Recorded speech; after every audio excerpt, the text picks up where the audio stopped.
আসসালামু আলাইকুম। প্রিয় দর্শক, একটি বিষয় আমার মাথাতে কিছুতেই ঢোকে না।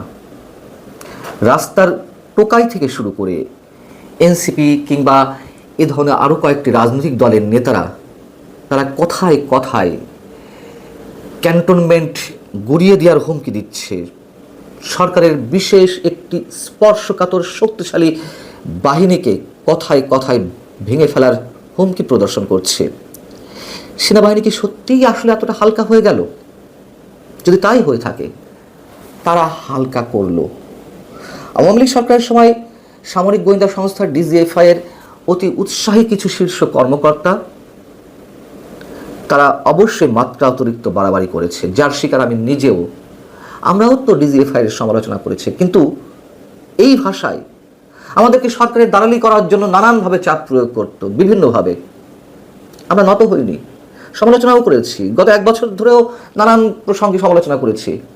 কিন্তু এই যে রাস্তার টোকাই থেকে শুরু করে কথিত এখন যারা রাজনীতিবিদ হয়েছেন তারা যে নোংরা ভাষা আক্রমণ করছেন, নিশ্চয়ই আমরা সে ভাষায় কথা বলিনি, কখনো বলতে চাই না, বলার কোনো কারণও নেই। এবং এই কথাগুলো কী কারণ বলছি আপনারা নিশ্চয়ই বুঝতে পারছেন।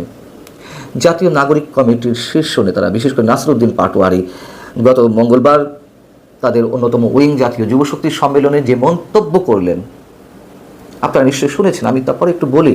তিনি বলছেন যে একটা গোয়েন্দা সংস্থা বাংলাদেশের ডিজিএফআই আপনার আমার পকেটের টাকায় চলাফেরা করে।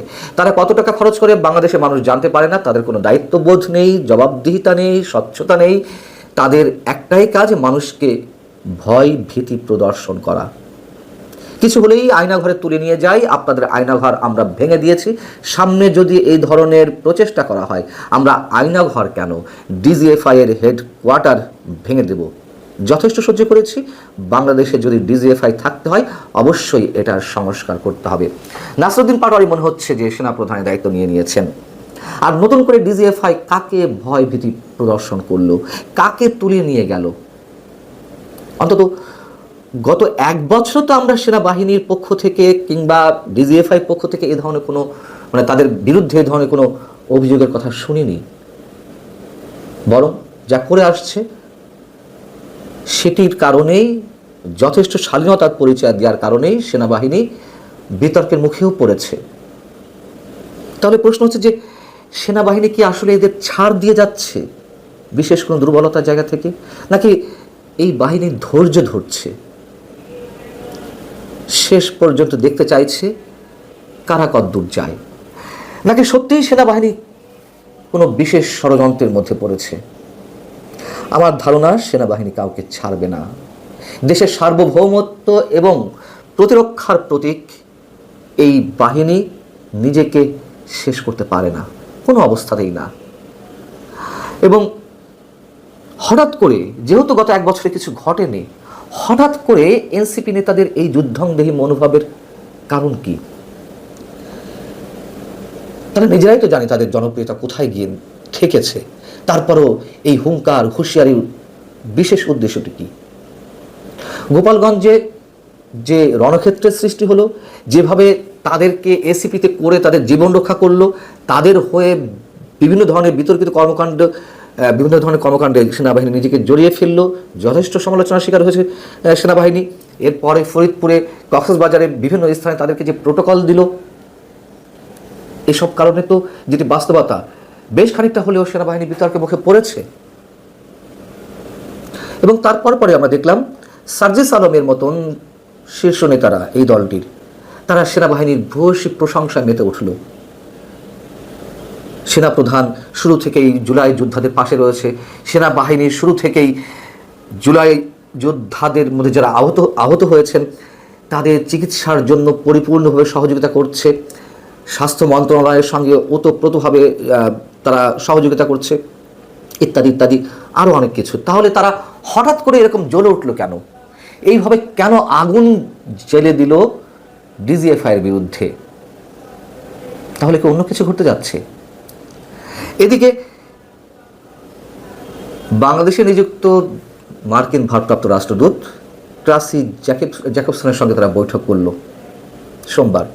সেখান থেকে ফিরেই তাদের তো ফুরফুরে মেজাজে থাকার কথা, কিন্তু তারা বেরিয়েই বলে উঠল ফেব্রুয়ারিতে নির্বাচন হবে না।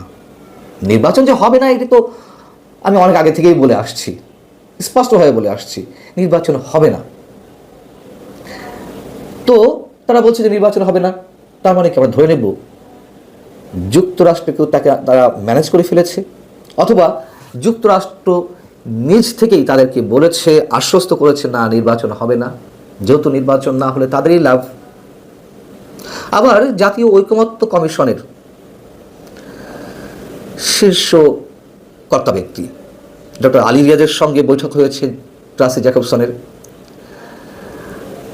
আমি বুঝতে পারছি না যে ট্রাসি জ্যাকবসনের কাছে কেন সংস্কারের বিষয়ে কৈফিয়ত দিতে হবে এই কমিশনের যিনি প্রধান উপদেষ্টা ডক্টর মোহাম্মদ ইউনূস, তার সেকেন্ড ইন কমান্ড অন্তত কমিশনের দিক থেকে, সেই ডক্টর আলী রিয়াজকে কেন কৈফিয়ত দিতে হবে মার্কিন রাষ্ট্রদূতের কাছে?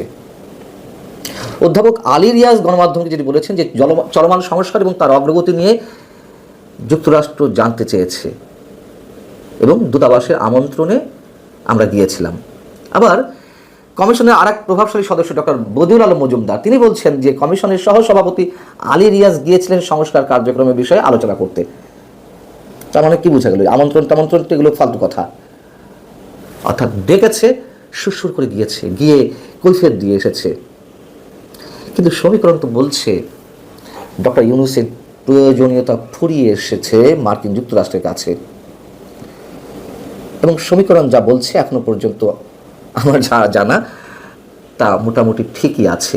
কিন্তু এই মুহূর্তে এর চেয়ে বেশি কিছু বলতে চাই না, শুধু বলবো এনসিপি চোখে সর্ষের ফুল দেখছে। আর এই পর্বে আমি একটি বিষয়ে একটু সংশোধনী দিয়ে রাখতে চাই।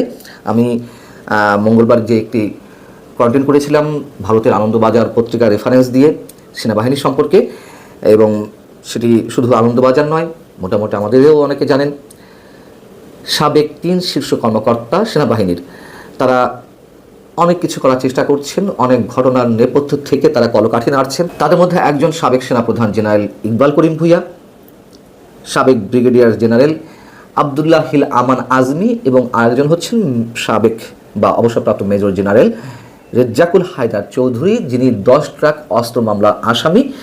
আমার যেটি ভুল হয়েছে তাকে আমি উপস্থাপন করেছি বিজিবির সাবেক মহাপরিচালক হিসেবে। আসলে তিনি বিজিবিতে ছিলেন না, বিজিবিতে যিনি ডিজি হিসেবে দায়িত্ব পালন করেছেন তিনিও সাবেক একজন মেজর জেনারেল, তিনি রেজাকুল হায়দার চৌধুরী সাহেব। আমার অনিচ্ছাকৃত এই ভুলের জন্য দুঃখ প্রকাশ করছি। ভালো থাকুন সবাই।